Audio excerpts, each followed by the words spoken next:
And we're live. All right. So you're a crypto guy, right? Yeah. And one of your claims to fame is the fact that you like sort of brought to light crypto scams. Now, how is cryptocurrency different than cryptocurrency scams? Because they seem kind of related. All right. Well. So that's there's a lot to unpackage there. But Okay. to start off with, scams can be all sorts of different things. They can be they're not even creating a token at all. They just take the money and run. They could create some kind of shit token that doesn't do anything that's promising to do. They can promise they're going to develop it in a certain way that they end up not developing. There are all kinds of scams out there that can exist, right? How specific you want to be with the word scam, I guess will change your opinion on which ones are what. But generally speaking, I view scam to be they say they're going to do something that they don't do. That's a scam to me. Okay. So if they say we're creating this currency based on this technology and we're going to be developing it, and then they take your money and say, actually, we're not, that's a scam. But if they take your money, develop the currency that they're saying, according to the protocols that they set forth, and issue that currency, and it goes down in value a lot, that's not a scam. You gave the money, they did the thing they said they were going to do. It doesn't make it a scam just because it went badly, right? I have my own idea for a Woody coin, right? You give me money, and then in exchange, I will hit my forehead on the keyboard between 6 and 10 times and give you a string of text. Huh? No one would buy this, right? Pretty convincing. I would not purchase it. It's not a lot different than crypto. I sense you're a big Bitcoin fan. I made $4,000 in Bitcoin, but it wasn't through any I just bought it because it seemed hot, and I got out because it seemed too hot. Let me just give my take on it, and then I'm interested in what your opinion is too. So here's the thing. I don't think it's good that the government controls the money supply because they don't have your best interest at heart. Have you ever seen a graph of what happens to the dollar every year? It goes down every year because they print more, right? They can print as much as they want. There are no rules on that. They can manipulate it in whatever way they see fit, and you're the person that pays the price for that. Why should that happen with our money supply? Shouldn't we have money that's ruled by math and algorithms rather than just like, a powerful entity in the world deciding what's best for it? I think that makes much more sense. And then you also have like the utility of it and the fact that you can digitally transfer it, no intermediaries, no banks, lower fees. It's faster than most things. There's a lot of reasons why digital money makes sense to me. Now that doesn't mean that the fees are outrageous though. Like maybe you're avoiding fees that I'm not, but I exchange cash for free. You're talking about in January. Bitcoin, right? In January? Yeah, I don't know. It might have been last year. So they actually rolled out new technology in the last it was probably around 8 months-ish ago called the Lightning Network, as well as SegWit, which has dramatically decreased fees. If you look at fees now, they're like nothing. But what happened was so many people tried to use the network in that 2-month period of time, and they were still developing a lot of the technology that the fees became astronomical, and eventually that was solved. So that's no longer an issue. But it was bad during that period of time. Yeah, it was. It was like more than buying and selling stocks, if I recall, as a percentage. Like it sucked. I like your argument about the Federal Reserve. That makes a lot of sense.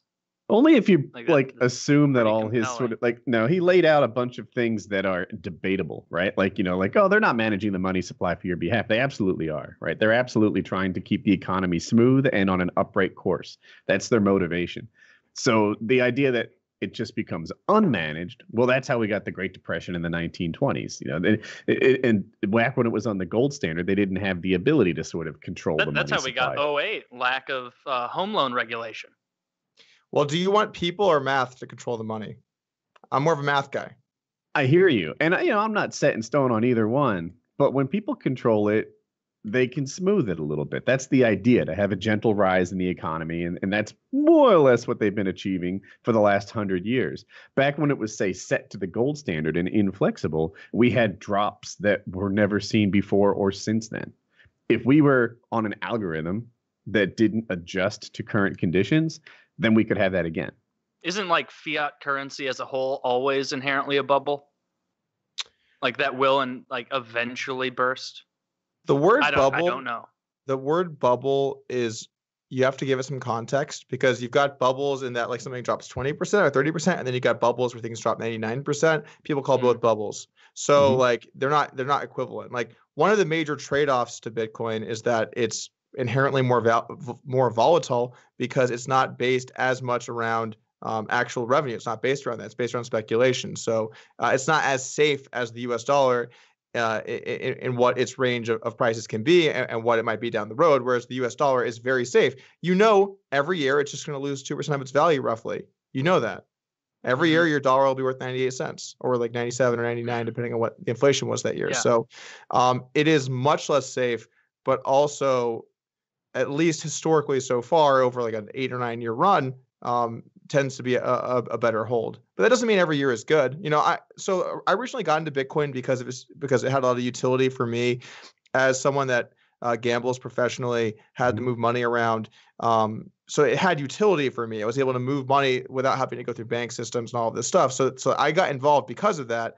And then it just like, as I was doing it, I was like, this has been going up for some time. And so I bought like first probably when it was around $100 and something, and then have been lucky to kind of be in there from an early time period. But I'm not one of those guys who went like all in and held and has everything in Bitcoin or whatever. Like I have a diversified strategy, because I think that as you become more successful, there's no reason to risk everything on just believing in one thing. Even if I loved the stock market, and I have a decent amount of money in the stock market, mainly index funds and ETFs, but I don't have everything in there. What if there's a crash? Or maybe I love certain tech stocks, I wouldn't have everything in there. Or maybe I love real estate, although real estate seems kind of, you know, it's really been propped up lately. It's getting to some peaks that we haven't seen since 2009. I wouldn't go all in on real estate. You want to have a diversified strategy that allows you to succeed. I just think that it kind of boils down to this. I just believe in the premise of Bitcoin. It has been around for 8 or 9 years now.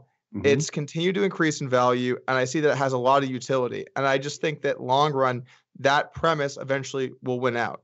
I don't know if that means it's going to be 50, 100, 200 years. I don't know what that all ends up looking like. I don't know if it's going to be more next year. You know, people always want price predictions. No fucking clue. Anyone tells you I know what the price is going to be next year, I'll show you a liar. You know, like they just, no one knows. But that doesn't mean that it's not something that doesn't have value. Yeah. Yeah, that's a really interesting way to look at it. You're clearly very well versed in this. Yeah. So talking about the scams, though, for a moment, the scammers are ridiculous. So there was this one cryptocurrency called BitConnect. And I was fortunate because about the time I started making videos, it was like January this year, there were all these rampant YouTube channels just scamming people basically by being affiliates. Like if you take Bitcoin and buy into this currency using my link, I'm going to get a cut of your money. And now you have this coin that's eventually going to implode because it's not being developed. They're making all these promises they're never going to keep. And where the money is coming from is not real. They basically said, if you buy BitConnect, you get 1% daily returns every day. And if you know what a scam looks like, that's like the first sign. Promise daily returns, and you don't even know where they're coming from. And what they said was we had this computer program that every day it just trades and makes the money. You might want to think, well, why do they need my money then, right? But that's just the way that it works. It just needs your money so that it can work and do the thing and make you some money, right? It does the thing. Gotcha. It does the thing. So they were these big YouTube channels, like, you know, they had a couple 100,000 subscribers all in the last couple of months. Were like, yeah, use my affiliate link and sign up, and you know, you can do the same thing. Then you can sign people up. And then you can have your affiliate link, you know, it's not a pyramid scheme. It just looks like it's like this, and like I'm here, and like it was ridiculous. It was some of the most ridiculous shit I've seen. And they had, of course, that like that seminar with the guy Carlos Mateos or whatever his name was. Be connect, the guy like yelling and everything everyone knows. Oh, I don't know that. That sounds funny. You haven't seen that? No, he yells BitConnect. Yeah, BitConnect. You look it up, man. You'll enjoy it. So that was some of the stuff I did, I guess, like some of my better work. And then I saw these like kids, like this one channel, JR Garage. They were trying to make like financial recommendations to people. And the way that they were saying about like these currencies, it was ridiculous. Like, bro, it's so hot, bro. It's like gone up and then it's gone down, and bro, right back up, bro. This thing is hot. And I took this video that they did, because they were like growing really quickly. A lot of people were watching their channel. Mhm. And I found a 5-minute segment where at one point they said it's gone down a lot, so you should buy because it's cheap. Another segment where they said it's been breaking even a lot, so it could probably go up soon, so you should buy because it's been breaking even.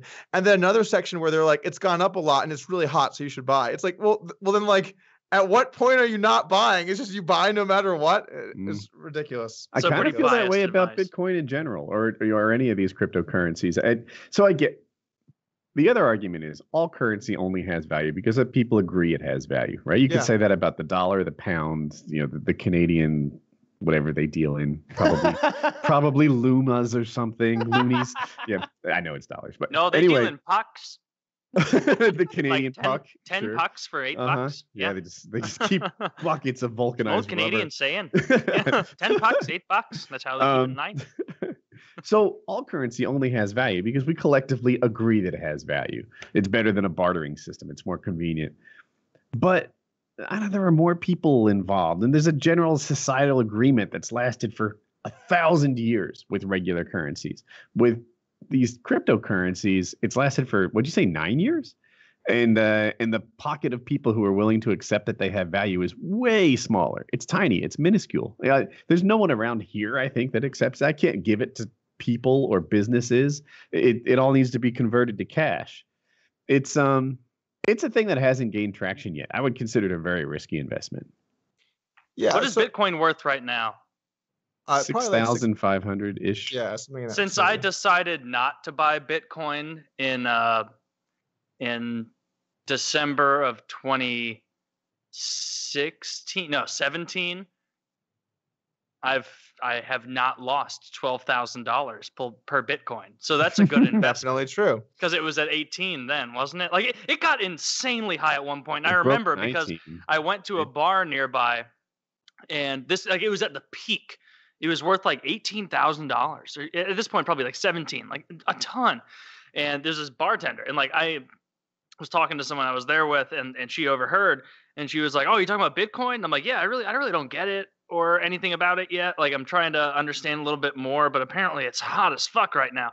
And she's like, "Yeah, I have 35 Bitcoins, but I'm just gonna keep holding on to them. Holding on to them." When your bartender is telling you to buy Bitcoin, then it's probably a bad sign. But We'll the see. thing- Yeah. Oh, sorry. No, did you go have ahead. more? Go ahead. Okay. No, you're good. So here's the thing. Like, it comes and goes, and it's just like a natural part of the growth of it is that you have these, insane bull runs where lots of people hear about and get involved, and then you have these sell-offs where people realize like this is overvalued, and I'm not really like it was fun while I was in it, but now it's like losing. I don't want to be part of that, and they get out. But it just keeps doing that, and over time growing. The same thing happened when it went from 200 to 1,200. I remember the exact same thing happening. It was pandemonium, not nearly as much today, Mhm. but then it fell down to 400, had a couple of years where it broke even, and then eventually rose again. And it's just cyclical. It keeps following the same pattern over and over and over again. Bitcoin will eventually be $18,000 again. It will be. It You just think? might. It might not be for years. I'm not saying it's going to be $18,000 like next year or the year after or whatever. Eventually, we'll get there. It could go down to 3,000 from here. But Do you have fear most- about like government regulations stepping in and like stomping on that potential profitability for you? Like I would imagine that's a fear that people in crypto, deep in crypto, have, where they're like, a new regulation could roll out any day that really fucks me. well, a lot of people in crypto are delusional, which is clear in the space, and they think that like, oh, that'll be good for Bitcoin. Bitcoin will show them who's boss. It's like, guys, if like the U.S. government bans Bitcoin, it's gonna be a real bad day. It doesn't mean long run it won't succeed, but it would lose a lot of its value. So yeah, I think that's something that you're always worried about. But most of the conversations with cryptocurrency that I've seen, I saw like the head of the SEC talking about it with Congress. They're generally on the pro side, and like we should get in front of it and like help like regulate it and get rid of all these scams. And I think overall they're generally for it. Now there's definitely people who aren't. But who's the senator? Not Mark. What's that guy's name? God damn it! There's a senator who supports it. Yeah, Mike Hunt. Yeah. Yeah, I don't think it's him. The Honorable Mike Hunt of Rhode Island. It's a dangerous, crazy world with lots of swings, but over time it will continue to gain value. It just will. It's going to gain value. It's There's only a limited number of them. There's only ever going to be a little under 21 million Bitcoin. It's not like there's a bunch coming out of nowhere. How many are left? If that's not a dumb question, it No, probably that's a is. good question. I think will it hit that limit? If there's only 21 million, like there's a finite number. Like, are they at 1 million or out there right now? Are they at 10 million or out there? Like, I think it's at like 16 to 17 million are currently in circulation. I want to say it's in that vicinity, but I could be off by a little bit. And I forget when the final date is that they'll all be mined, but it's something in that vicinity. Also, there's a good chance that a guy that owns a lot of them is dead. So Satoshi, the people who are like, I'm Satoshi, or they like to accuse who's Satoshi. There's a very good chance that Satoshi. Can you say who Satoshi is for people who might not know? He's the founder of Bitcoin. He's the guy who who created the currency. It could even be a few different people altogether. There are a lot of different theories as to who it is. There's a guy who likes to pretend it's him named Craig Wright. I saw these funny T-shirts where it said, "We're all Satoshi except Craig, except Craig Wright." With like parentheses in the bottom. It was kind of funny. But there's a good chance that I'm like forgetting this guy's name. I should know these names more off the top of my head. But regardless, one of the guys who was around during the starting times of Bitcoin for sure passed away, and it's likely, or it's at least a decent chance, that he was Satoshi. A lot of those coins could be lost forever, and that's kind of the thing too. Like we know there's 17 million coins in circulation, but you don't really know how many are in addresses that will never move ever. You just don't know. That could make the circulation even smaller. And that number seems like it will always grow, right? People will always lose their dollars, and they won't get put back into circulation. That's true with Bitcoin too, right? They'll just be gone. Yeah, except it's much worse with Bitcoin because there's not gonna be more. They don't come back. Yeah. So like you fast forward far enough, and that 17 million supply drops to 3 million. As people's like USB drives fail them and shit, and now they're just fucked. I heard now all their little safes are ruined. Like they just drop it in the water. $1 million gone. I heard a story in their attic. It's not air conditioned. I heard a story that some guy in the UK had like 10,000 Bitcoin on like a USB stick, and he realized he threw it out, and it's in like a landfill somewhere in the UK. And he was starting like a fundraising effort to like go through the landfill. Like, God, dude, you are never gonna find that USB stick. It is over. Dude, on the like list of things that would make you want to kill yourself, how high does throwing away 10,000 Bitcoin in 2016 or whatever it was? Like, how high is that on the list? Like when you throw away the rest of your life, finances secured. If he was just like, I'm done with the cryptocurrency game, not gonna speculate, not gonna do shit. All of it sell. Like he would have been set for life. Like that's got to make you want to kill yourself, right? Well, I grabs the wrong thumb drive and it's only dick pics. Yeah, damn it! I found the wrong one. That would be a terrible troll. That'd be some seriously life-changing trolling right there. Starts a GoFundMe to search England's trash piles just to find his dick pics. Like I'm not going to get that angle again. You know, like I need that. My head wasn't in it. I looked in shape. Like, I think that he lost it several years before that, though. And whenever I hear these stories, I think to myself, okay, if you're the kind of guy who lost like $100 worth of Bitcoin and didn't think about it and then didn't buy more, you weren't really that into it anyway. Like if it got to $10 or $5, you were selling that shit in a heartbeat. If it got thrown out in your trash and you didn't bother to get more, you're not holding all the way up to 7,000 or 10,000 or whatever, you know, or 5,000. You're not getting there. You're selling it anyway. So it's kind of a moot point. It's just people love the what if story. The what if stories are like what make people like really get like all riled up. Yeah.